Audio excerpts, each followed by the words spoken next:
Begin right now. Well, first of all, thank you everybody for joining. I will be popping in and popping out of the video just to make sure that you get the most out of the actual presentation, not to distract you with my charm and smiles and jokes. But I will be mentioning them throughout the presentation just to keep it a little bit lively, because the stuff that we will cover today will most likely put you to sleep unless I make it entertaining. I'll do my best to keep you awake. I'll do my best to keep it lively and entertaining and engaging. There'll be a series of questions, polling questions throughout the webinar. There'll be some case studies. I'll take your questions and answer them during our small breaks. And I hope you all enjoy the presentation. So I will minimize myself now. Okay, and we'll begin.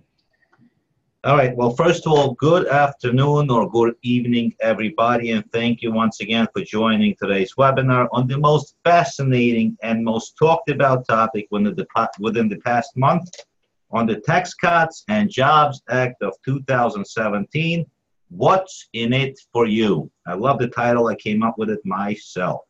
So today's webinar, as I mentioned before, well, actually, I'm mentioning it now, can get very technical. And when preparing for it, I have decided to minimize the amount of time we spent on the actual technical side of things and rather maximize the amount of time that I believe will be beneficial to everyone instead. Of course, we cannot possibly cover all of the changes, and rather we only concentrate on the ones that affect majority of the population, as long as it's okay with you, of course. Now, as I mentioned before, we'll be taking some slight breaks for the polling questions, and I'll be taking and answering your questions throughout the presentation. Most of them will probably get answered at the end of the presentation, so stick around. Now, one disclaimer, this webinar is not designed for tax professionals. Instead, it is designed for general population that is affected by the changes, and I will do my best to keep it once again lively and entertainment. Now, for those of you that do not know me, my name is Alexei Kaplan. I'm a certified public accountant and a certified tax coach.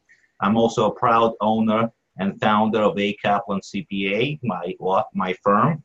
And my firm specializes in tax reduction strategies by proactive tax planning to individuals and business owners, as well as taxpayer representation before the IRS and state taxing authorities, business and individual accounting and tax preparation services, and forensic accounting and business valuation services.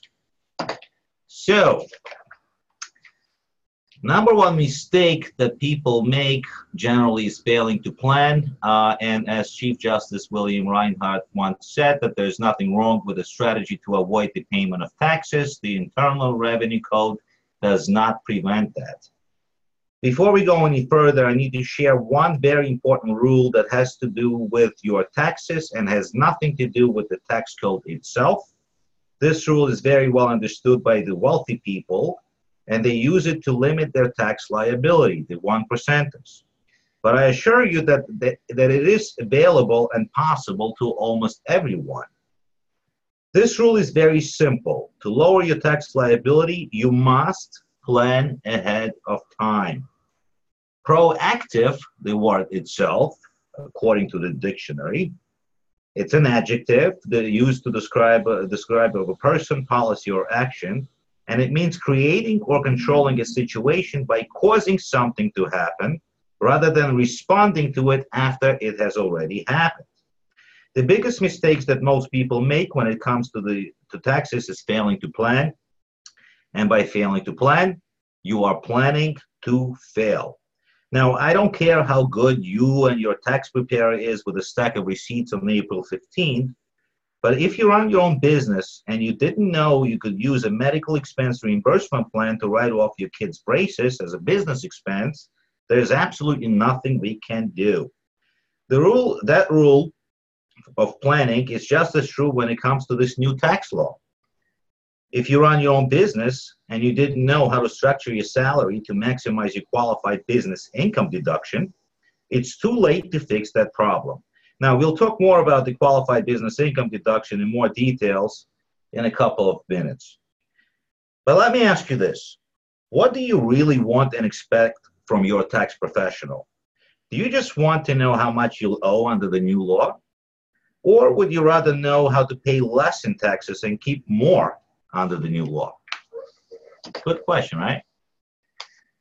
So let's set the agenda for today's webinar. I'll do the best to address the most important changes and how they may affect you, your business, your families over the next 45 minutes or so. I will be taking some polls from all of you throughout the presentation, and at the end, we will do some Q&A. So stick around and do not go anywhere. So we will begin by discussing the 2018 tax outlook based on all of the big changes that took place. Then we'll address the elephant in the room, and we'll get to it within the next few slides. We'll talk about the big changes to tax basics and brackets. Then we will discuss some good news with regards to the alternative minimum tax changes. After, we'll talk about not such a good news relating to alimony rules and new kitty tax rules. We will address the change pertaining to charitable gifts of cash as well. Then we'll get into lots of new stuff as it relates to business owners and self-employed individuals, like the new deduction for sole proprietors, new opportunities for partnerships, new opportunities and careful planning requirements for S corporations, tremendous opportunities for C corporations, as well as expanded deductions and new strategies for business assets. We will talk about new tax planning opportunities for family income shifting, family management companies. We will touch upon new strict rules for Roth IRA conversions and briefly mention the changes to the state taxation. Now, does that sound like fun or what? I really hope that you're just as excited about this topic as much as I am. Let's see what happens.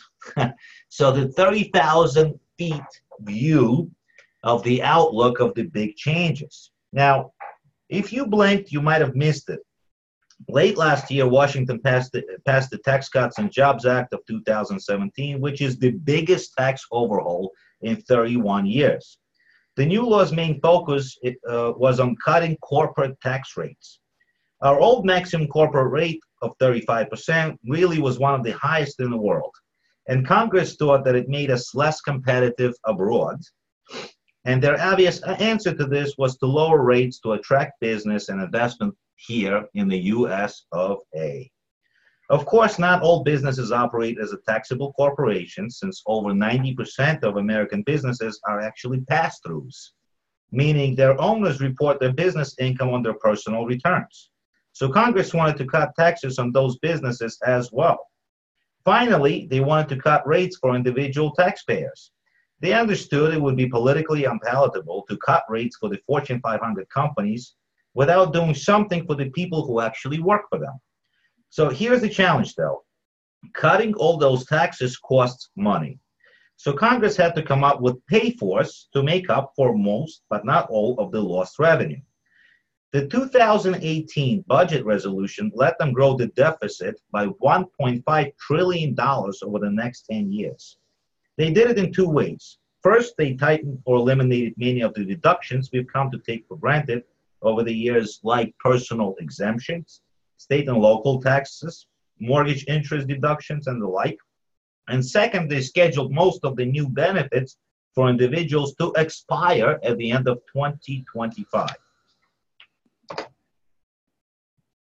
Now, I felt compelled, and it was kind of required of me to address the elephant in the room, since I constantly get calls from some of my clients who are really confused by lots of talks that and lots of misleading information that was mentioned in the media with regards to the items that I'll address right now. So several proposed changes popped up as lawmakers on lawmakers' radars, or even passed one of the two houses of Congress. However, none of these proposals made it to the final bill. I want you to pay real close attention to this because it is important. Now, current law lets you exclude up to $250,000 of capital gains from sale of your primary home, or $500,000 if you're a joint filer. So as long as you own it and occupy it as a primary residence for the 2 of the previous 5 years. The House and the Senate both proposed to tighten these periods to 5 of the previous 8 years. The House bill would have gone even further and phased out the exclusion as your income went up. But neither proposals made it to the final bill, so the old rules stay intact. The House bill would have also repealed the deduction for student loan interest. You know that $2,500 maximum interest deduction for your student loan interest debt? Well, they wanted to get rid of it, but they didn't. We still have it. Don't worry.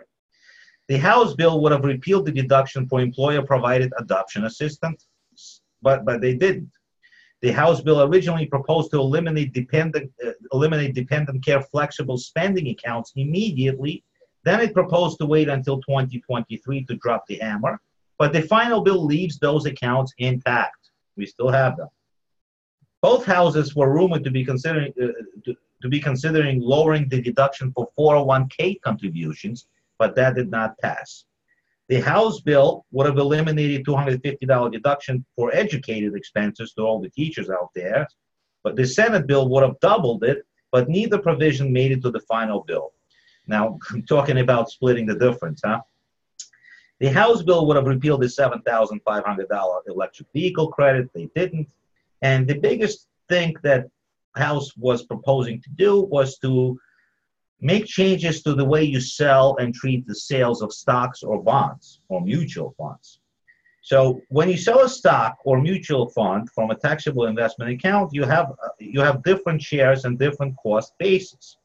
Current law lets you specify which shares you're selling with those bases, right? The Senate bill would have required you to sell the oldest shares first, regardless of the price. Once again, the provision never made it to the final bill, and we still could sell any stock you choose to. All right. I hope you had enough of these changes. Let's keep going. The most obvious changes will apply to all taxpayers no matter how they earn their income. First, the law essentially doubles the standard deductions from $6,350 to $12,000 for single taxpayers and from $12,700 to $24,000 for joint filers. This should cut the number of taxpayers who are itemized from the current 1/3 of the population to about just 10%. Second, the new law eliminates the old personal exemption, which was scheduled to rise to $4,100 for 2018.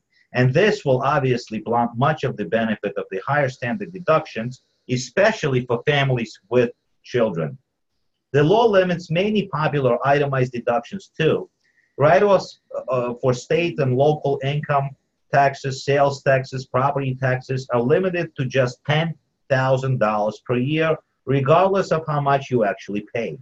Mortgage interest deductions are limited to $750,000 of principal, down from $1 million, and home equity interest is no longer deductible at all. And most of the miscellaneous itemized deductions are gone too. Finally, the new law keeps the 7 bracket rate structure, but lowers those tax rates in almost every bracket, with the top rate dropping from 39.6% down to 37%, and you see it on the slide that I posted. The rates have dropped, and the actual tax situation, the actual tax that you owe is also dropped too. The results here could be really dramatic or not, depending on how much you earn, how you earn it, where you spend it, and how many people you are supporting. Once again, just to recap, the standard deductions increased, and you could see how. Personal exemptions are gone. And one of the things that I want to mention to you, if you don't have any kids, don't have them just to get a deduction, because there'll be no tax benefit for it. Have them so you could enjoy raising them and making sure that they are loved and you have something to leave behind, not for a tax deduction. All right. Now, this we have to talk about in detail because a lot of changes has happened with itemized deductions. And assuming it still makes sense for you to itemize, there are some big changes to the itemized deduction rules. Let's start with the state and local taxes. They are capped at $10,000 now. Some of these states with high income taxes, like New York, New Jersey, Connecticut, Massachusetts, and California, have started talking about possible incentives to businesses for them to pick up the slack of the state taxes on behalf of their employees, so they could deduct it as a deduction on their corporate tax returns, while the employees don't actually pay those taxes. But I don't know what's going to happen. It's politics. Will it pass? Nobody knows. Obviously, these provisions are done to mitigate some of the lost tax savings to the taxpayers residing in those high income states. Mortgage interest is limited to $750,000, down from $1 million. Interest on HELOCs, home equity line of credit, is no longer deductible. And according to Zillow, it is estimated that itemizing made sense to about 44% of the homeowners under the old law, and under the new law, that figure will drop to around 14%. There are big deductions to charitable gifts of cash, bigger deduction, sorry. And it was increased from 50% of the adjustable gross income to 60% of the adjustable gross income, making the big ticket gifts even more valuable. So if you like to donate, now you get a bigger incentive to do that. Now, miscellaneous itemized deductions are eliminated for all the people that itemize. The deductions are limited that are subject to 2% floor, 2% of the adjusted gross income. That means no more unreimbursed employee business expenses, no more tax preparation fees deduction, no more union dues.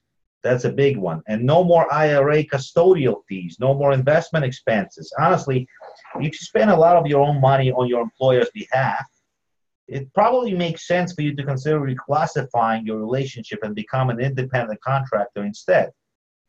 Now, the new law does preserve some miscellaneous itemized deductions that are not subject to 2% floor, and they are gambling losses up to the gambling winnings, the estate tax on income in respect to decedent, and losses from Ponzi-type schemes. Now, the good news on alternative minimum tax. The alternative minimum tax has effectively become flat tax for millions of families, wiping out deductions for state and local taxes, miscellaneous itemized deductions, and more.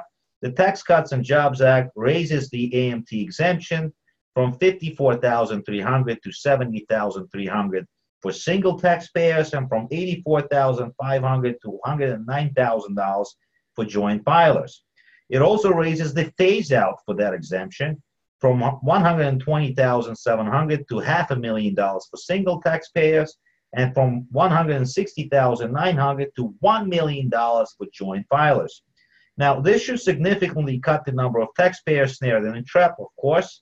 And as always, the key to avoiding alternative minimum tax is to use strategies like qualified retirement plan contributions and charitable planning strategies that keep income off the return in the first place. Now, under the current law, alimony is deductible by a payer and taxable to the payee. The alimony rules have changed. Now, this is in contrast to child support, which is both non-deductible and non-taxable.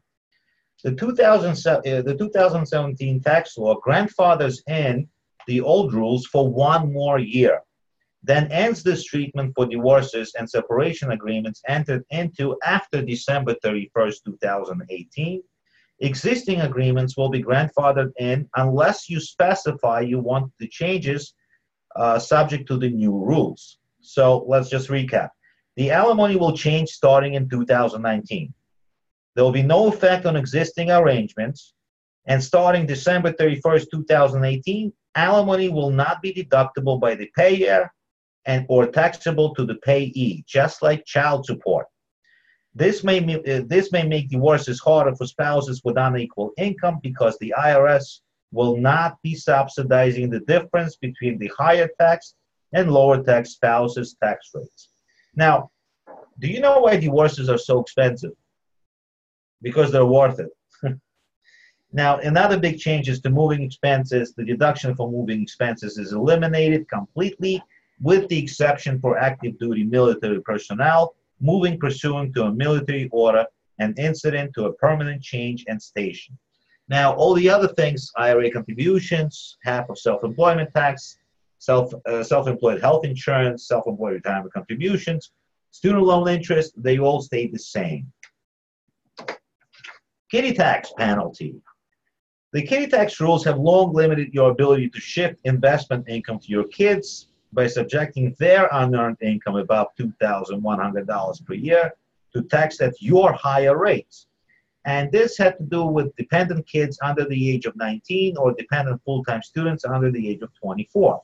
However, the Tax Cuts and Jobs Act really puts the screws to that strategy by subjecting that income to special trust and estate rates, which start at the usual 10% for just $2,550 of income and quickly jump to 37% for anything over $12,500. So now you want to be extra careful with this strategy. Tax credits, the family credits, the big one is the child tax credit. Now, before the Tax Cuts and Jobs Act of 2017, the child tax credit was kept at $1,000 for one child under the age of 17. The credit then phased out by $50 for each additional $1,000 of modified adjusted gross income above $75,000 for single taxpayers and above $110,000 for joint filers. Now, after the tax reform, child tax credit has been doubled to $2,000 per child, and the threshold for phasing it out to $200,000 for single taxpayers and $400,000 for joint filers. As they raise, by the way, they also raised the refundable portion to $1,400 and index that for inflation, which is really important. Now, these changes should definitely offset some of the losses from personal exemptions since they're gone. Now, the worst hit taxpayers are those with kids, with children, multiple children. And the new child tax credit rules restore some of those lost benefits. Now, the new law also provides a new $500 non-refundable credit for dependents other than children. Okay, let's do some case studies. I think it will make more sense to you. So let's give a scenario. Here's a case study illustrating how all of these different factors come into play for a typical American family. The Smiths are married with 2 kids, a golden retriever and a cat.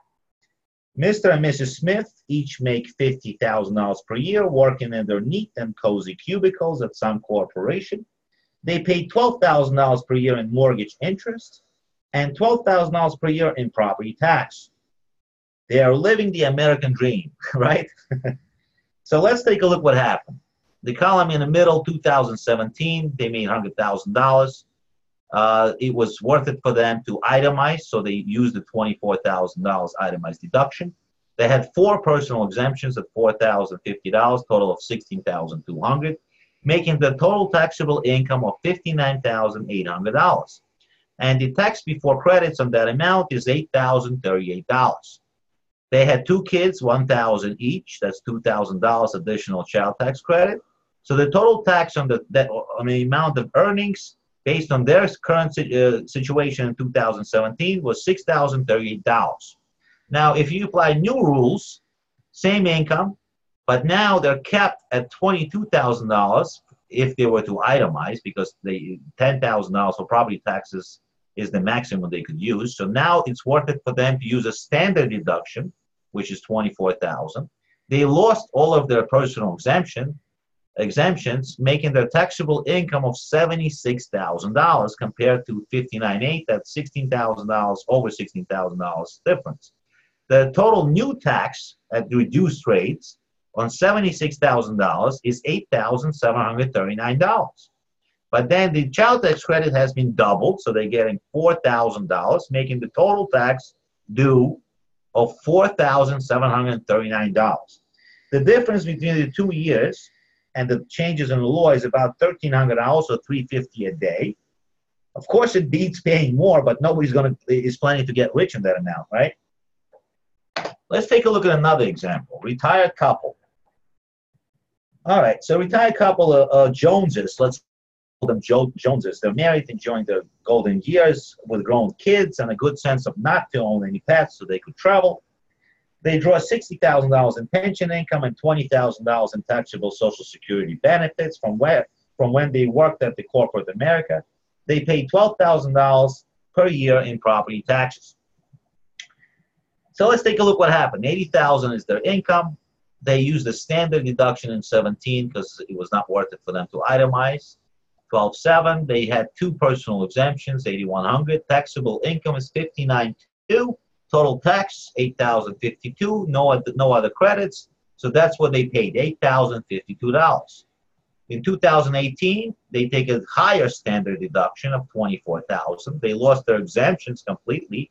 And as you could see, taxable income went down to $56,000 with a reduced taxable rate, reduced taxes in that amount, in the reduced rates, sorry, it's late, of $6,339. Once again, they will realize the savings of about $1,700. And it beats paying more, of course, but additional $4.70 a day isn't going to buy you many rounds of gold, will it? So it does help to do something else in terms of planning and not rely on the new tax law itself. Now let's take a little break, and I'll launch the polling question, the first one,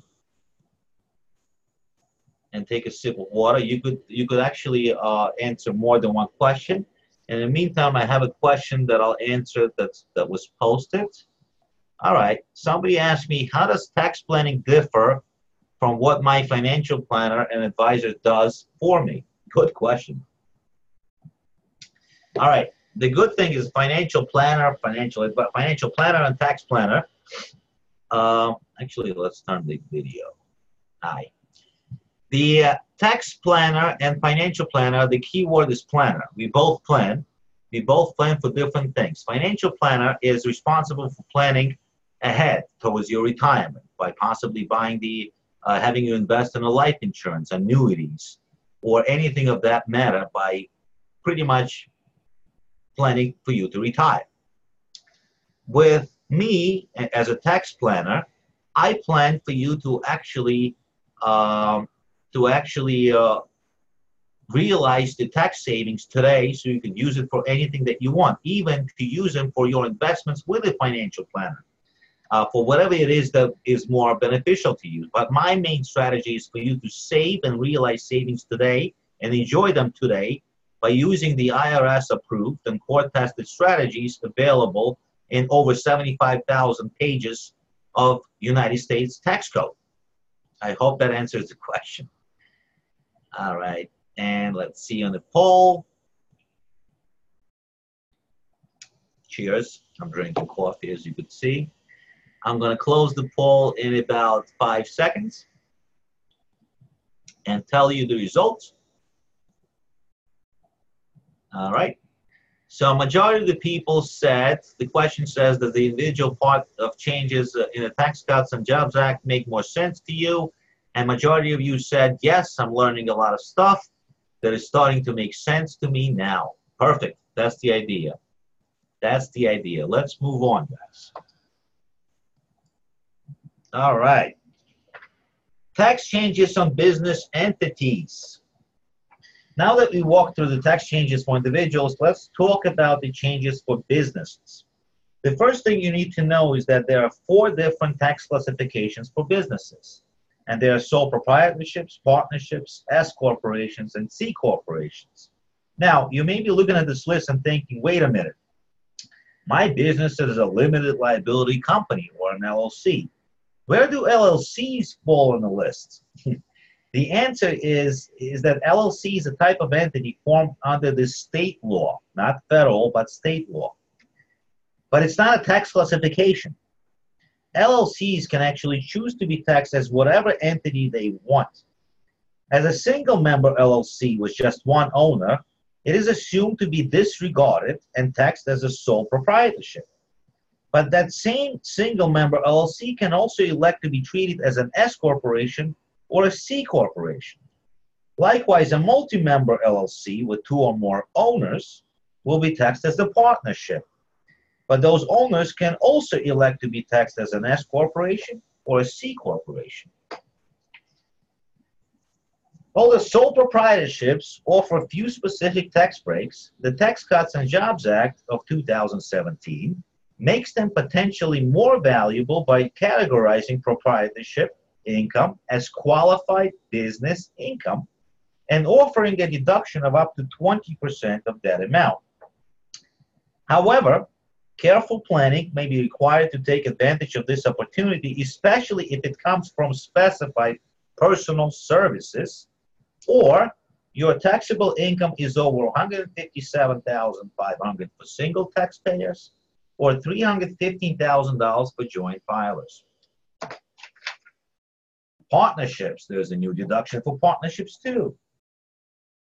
And the new Tax Cuts and Jobs Act makes the partnerships potentially more valuable by categorizing partnership income, but not guaranteed payments or investment income, as qualified business income and offering a deduction of up to 20% of that amount. Once again, careful planning may be required to take advantage of this opportunity, especially if it comes from specified personal services, or if your taxable income is over $157,500 for single taxpayers, or $315,000 for joint filers. S corporations have always been valuable vehicles for minimizing employment taxes, shifting income to lower bracket family members, and avoiding audit risk.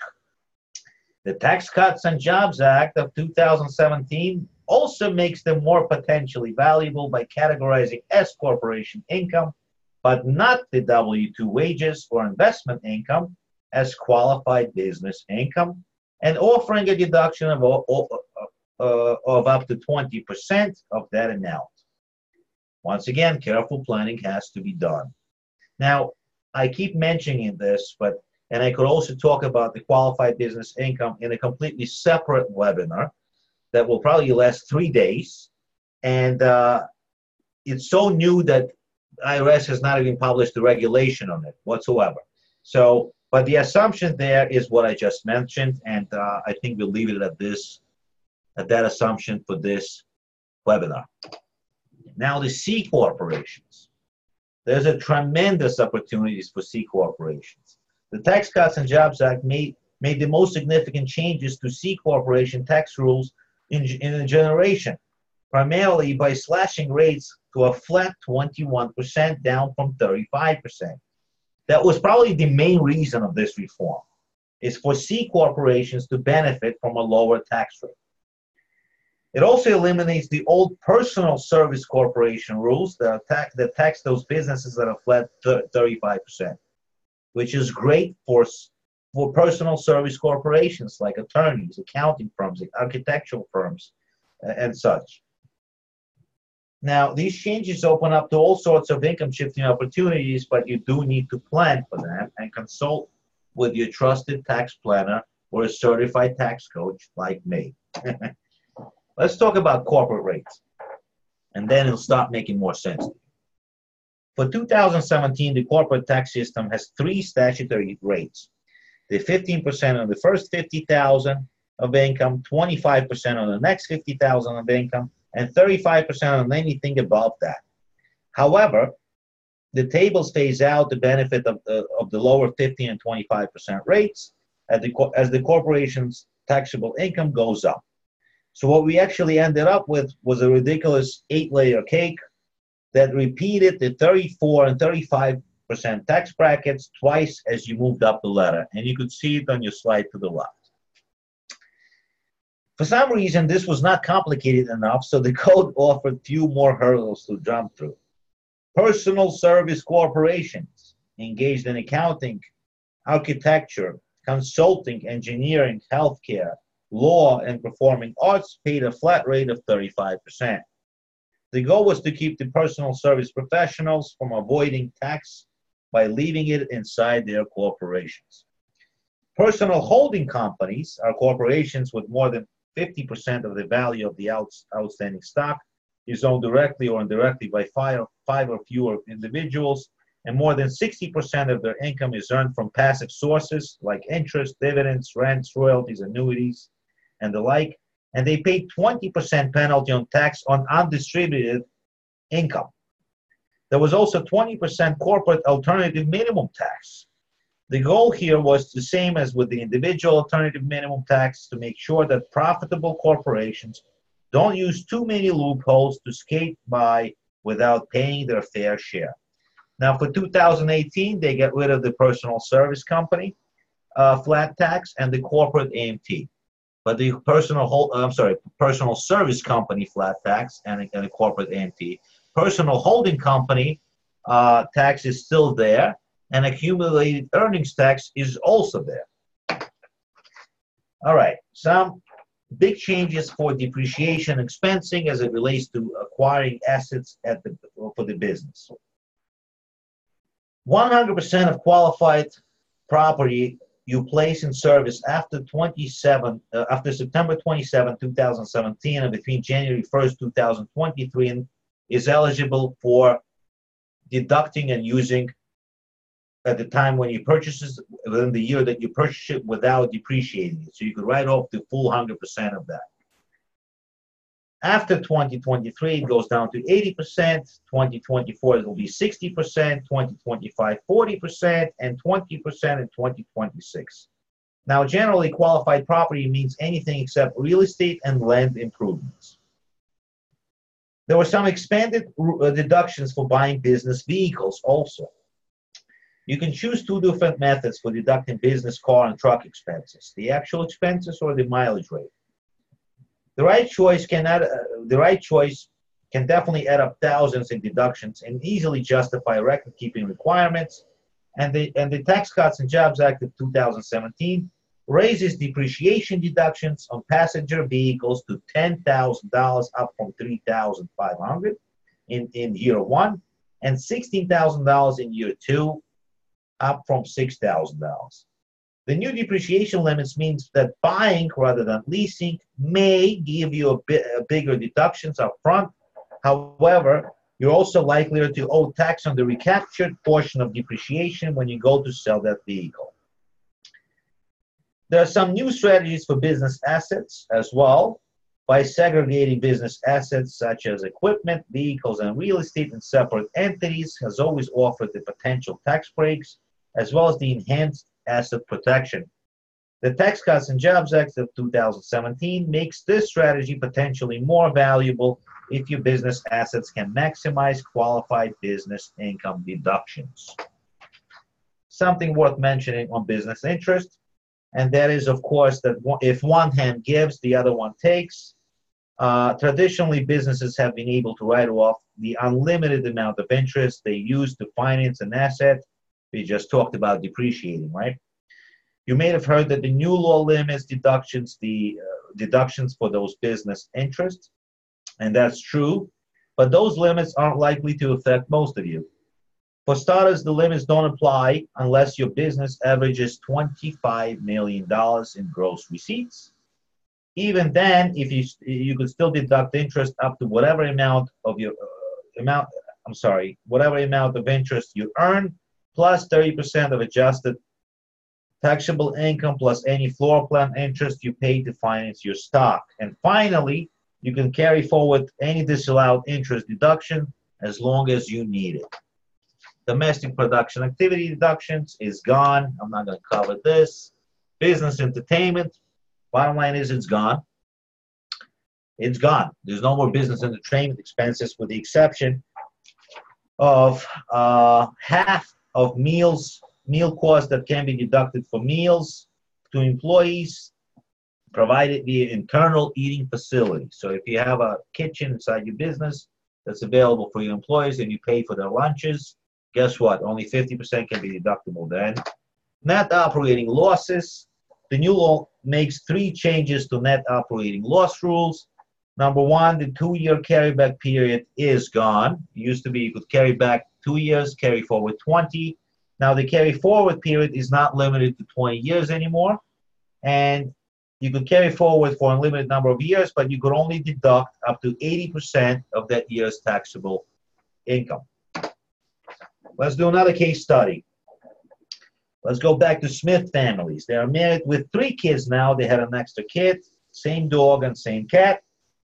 Now, Mrs. Smith makes $75,000. She got a raise per year working in a neat and cozy cubicle at some corporation. And Mr. Smith has decided to leave his corporate job and become a consultant. His first year in a consulting business that he runs as a sole proprietor, he has an LLC set up as a sole proprietor, as a matter of fact, Mr. Smith netted $155,000 in income.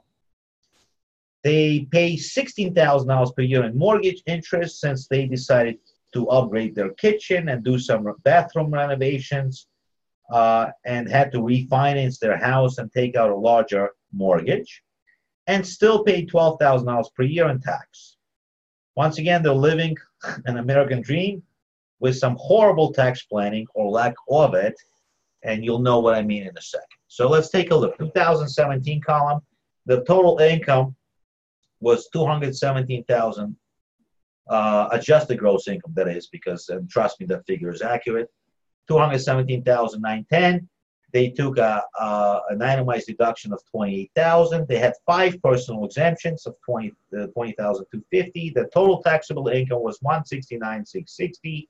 Total tax before credits, this is ordinary income tax, of $34,389, plus additional self-employment tax on the total amount that Mr. Smith netted from his business of $24,180, less $3,000 now instead of $2,000 in child tax credit, made their total tax due of $55,569.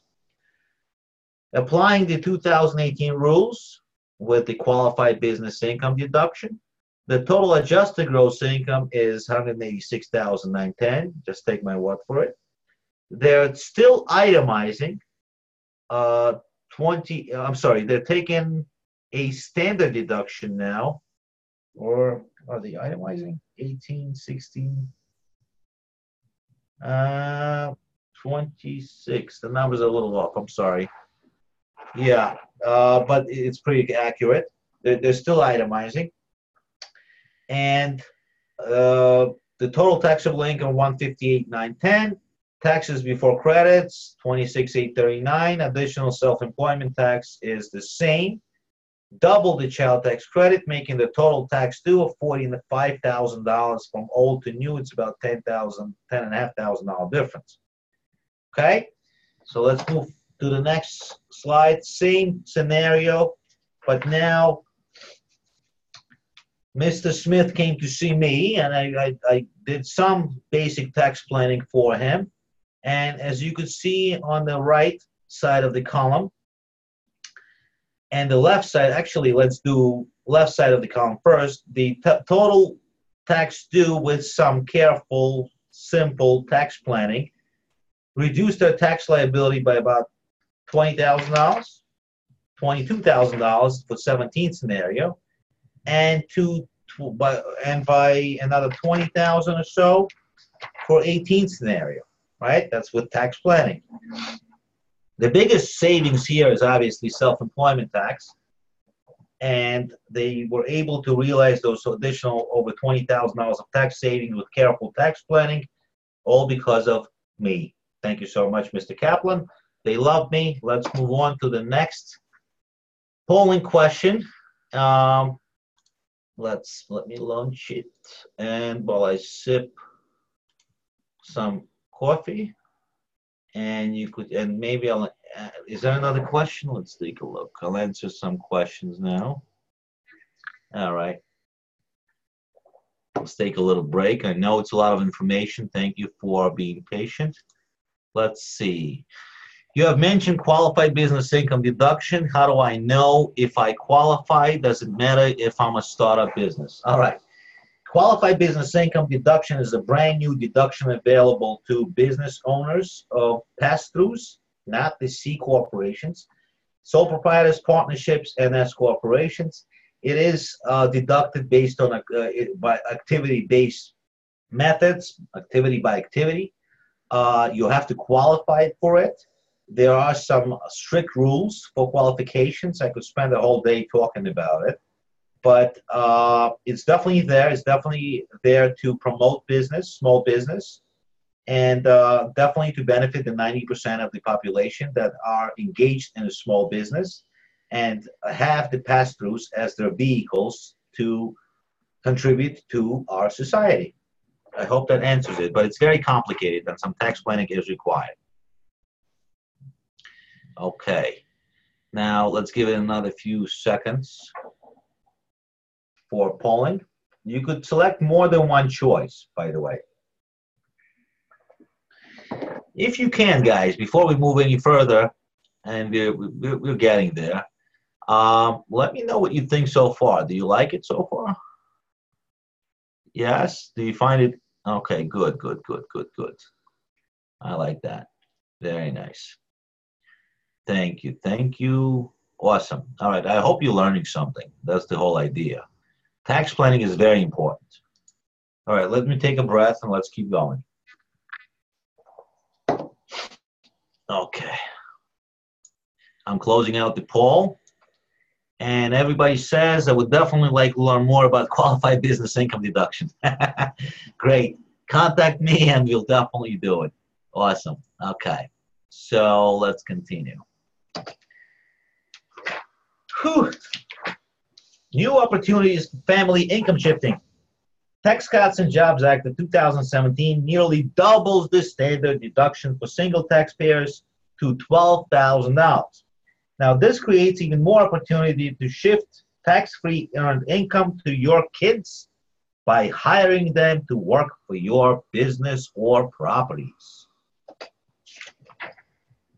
Now, new opportunities for family management companies. Absolutely. Adding a C corporation to your overall structure can create savings through income shifting and deductible benefits. The Tax Cuts and Jobs Act made the most significant changes to a C corporation tax rules in a generation, primarily by slashing rates down to a flat 21%. And these changes create even more opportunities to shift income off your personal return or lower the effective rate on income you route through a side entity. However, it will take careful planning to make the most of these changes. Of course, new opportunities for management companies. Establishing a corporation to manage your property lets you convert income from rents and capital gains into ordinary income, which you can use as a basis for deductible benefits programs such as retirement contributions and medical expense reimbursements. And as a reminder, the Tax Cuts and Jobs Act made the most significant changes to C corporation tax rules, primarily by slashing the rates down to 21%. And the change opens up substantial opportunities to shift income out of your properties, right? Something worth mentioning, Roth IRA do-overs. Under the old rules, you could undo the Roth IRA conversions if you discovered you had created more taxable income than you expected, or the value of your account dropped after the conversion. The Tax Cuts and Jobs Act of 2017 eliminates this opportunity, which makes it even more important to plan carefully before converting. Estate taxes. The Tax Cuts and Jobs Act of 17 doubled the estate tax unified credit up from $5.49 million of lifetime exclusion to $11.2 million per person starting with 2018. This may make the estate planning easier for some individuals and couples who qualify, obviously. However, careful planning may still be required to avoid the 40% tax imposed over those amounts for the people that have large estates. The other thing worth mentioning is that the gift exclusion went up from $14,000 a year per person to $15,000. See, well, but it helps. Look at that picture. Look at that smiley face. Somebody said that they repealed Obamacare, huh? The Tax Cuts and Jobs Act does not actually repeal the individual mandate. Does not. It reduces that penalty down to zero, starting with 2019 and beyond. However, the new law does not repeal Obama employer mandate, the exchanges, the new coverage and benefit requirements, or any other Obamacare provision. Okay? All right, let's get into the fun stuff. Why tax planning? Tax planning means looking forward to minimize your taxes and not just recording history. Tax plan tells you what should you do, when should you do it, and how should you do it. And tax planning gives you two more powerful advantages. Number one is the key to the financial defenses. What's a financial defense? Well, you have two ways to put cash in your pocket. Financial offense is by making more money, and financial defense is by spending less. For many of us, taxes are our biggest expense, so it makes sense to focus on financial defense where we spend the most. Sure, you could save 50% on car insurance by switching to GEICO. Everybody knows that. But how much will that really save in the long run? Nobody knows that, right? And second, tax planning guarantees results. You can spend all sorts of time, effort, and money promoting your business or chasing the money magazine's 10 hot funds to buy right now on your portfolios, but that cannot guarantee results. Or you could set up a medical expense reimbursement plan, deduct your daughter's braces, and guarantee savings. How do we save with tax planning, right? Keys to cutting tax. In the end, there are four main categories of strategies that you could use to cut your tax bill.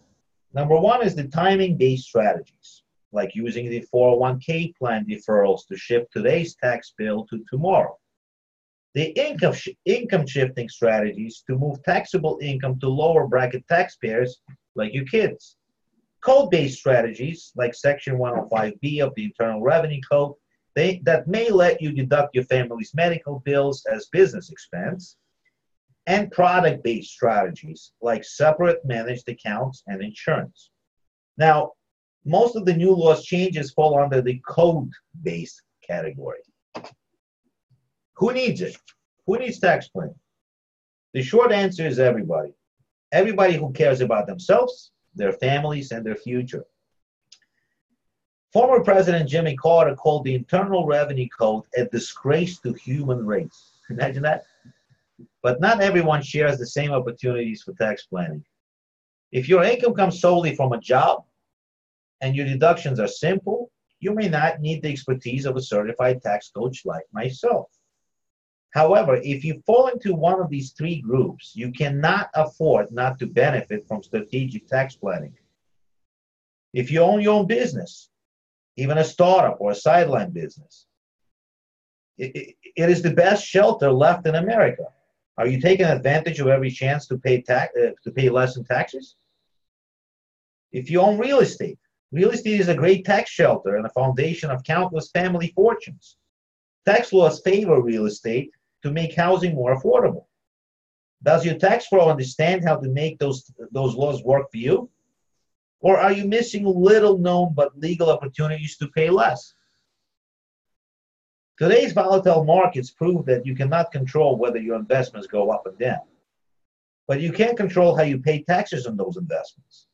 You can also choose investments that reward you with a tax advantage or even tax-free income. Do your advisors know how to structure the most tax-efficient portfolio for you? Where do I go from now? From here, right? Proactive. The definition of proactive, I mentioned it before. It's an adjective. description of a person, policy, or action. Creating or controlling a situation by causing something to happen rather than responding to it after it has happened. So let's take a doctor as an example. Okay? You go to a doctor, something hurts. The doctor has to diagnose, provide you with a diagnosis. They got to figure out exactly what's causing that problem, what's causing that bleeding in order to stop it. They evaluate you, they write a prescription. That prescription is basically there to guide you in order to resolve that bleeding. You have to get stitches, you have to put a cast, or you have to have a surgery, whatever the case is. That's the prescription. And then you have to fill that prescription. Without filling that prescription, nothing will happen, right?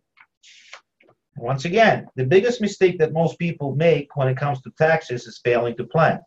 And by failing to plan, you are planning to fail. You're setting yourself up to fail. Now, tax planning. I created in my firm 5 easy ways that will save you thousands every single year. And the process is very easy. First, we have an initial tax analysis. We will meet with you. We'll review your prior tax returns along with your current financials. We interview your responses. We'll identify any mistakes and any missed opportunities. And then see exactly what's happening, right? It usually takes about 60 minutes or so for us to meet to get it all done. Then we'll discuss the cost of those missed opportunities. You will find out how much you spend in unnecessary tax dollars every single year. On average, our clients realize $15,000 in annual tax savings after we do a tax plan for them. Then we decide if proactive and strategic tax planning is worthwhile for you. You will receive a tax planning investment quote. If the tax savings potential is significant, then we move forward. And if it's not, then we're not. There's no point of tax savings. Now, one thing for sure is that our clients realize 300 to 400% return of their investment right away. I mean, realistically. So it's no brainer. Now then, we hold planning sessions to review the actual tax plan. There's a discussion of every single recommendation we identify for you. We discuss all the pros and cons of each identified strategy and the idea, as well as the potential for the tax savings. We select the ideas that we keep and which one we pass along, for now at least. Now, most of our clients recover their tax planning investment in less than 90 days, as long as we start implementing the plan. The only way to benefit from the tax plan is actually put it to action, right? And immediate tax savings from quick implementation of identified short-term strategies is where we need to concentrate on. And the longer-term strategies are monitored until they're ready to be implemented. Okay? Easy process. 1, 2, 3, 4, 5. Let's take another break. Let me do the polling question number 3. Awesome. And I have another question actually in the queue. I was told that if my only source of income is W-2, tax planning is not available for me. Is that true? Absolutely not. Absolutely not. There are less strategies available to you, but there's definitely some tax planning is available to everyone, including only W-2 employees. I'll give you an example. I have a client. He's a high earned income client. He makes good 6 figures income, and the only source of income is his W-2. He pays half of that salary in taxes. So I was able to identify certain tax strategies that we used, and I was able to save $116,000. $116,000 of savings every single year. And he's a W-2 employee, no business, no nothing. So I hope that answers the question. Everyone has an opportunity for tax planning, and there's definitely savings available for everybody. Okay, let's see. Let's see. I'm going to end the polling question. All right. Are you happy you attended the live webinar? Yes, I learned a lot of stuff I was confused about before. I'm glad, I'm glad, I'm glad. Perfect. Okay, let's see what we're doing now. Okay, I think pretty much we're wrapping up. But one thing for sure, I gotta tell you, I have to do something. Oops. Oh my God. Let me share this now. Sorry, I gotta put the link up. Copy, paste. For those of you that uh, want to want to schedule an appointment with me or discuss your particular situation, um, please feel free to contact me with a link, schedule an appointment, and I'll be more than happy to work with you on this, uh, on your individual scenario. I can't stress enough how important tax planning is. It is very important to everybody. If you are not using, if you're not, if you don't think that you qualify, you're wrong. You definitely qualify. There's definitely multiple ways that I could help you with various strategies. And please feel free to contact me. Now, I want to see, let me ask you this. Are there any, awesome, thanks so much. This was super awesome. Give me some questions. I have some time. Let's do some questions. I don't have any more questions. Give me some additional questions. Now's your time to actually ask away. Ask away. Come on. Anybody? Okay. Informative is great, great, bro. Okay. Awesome, awesome. We'll see you and hear you. Awesome, awesome, awesome. Okay. All right. If there's no more questions, I guess I've done my job. And all the additional questions you may ask me by simply scheduling a call with me by using the link that I shared with you. And I'll be more than happy to help you with anything and everything pertaining to your individual or business related situation for tax planning, for tax preparation, for tax resolution, business valuations, forensic accounting, general accounting needs. I'm here. My name is Alexei Kaplan, CPA CTC from A Kaplan CPA. Feel free to reach out to me at any time. Thank you so much. And we'll end everything now. Okay. Goodbye, guys. Thank you.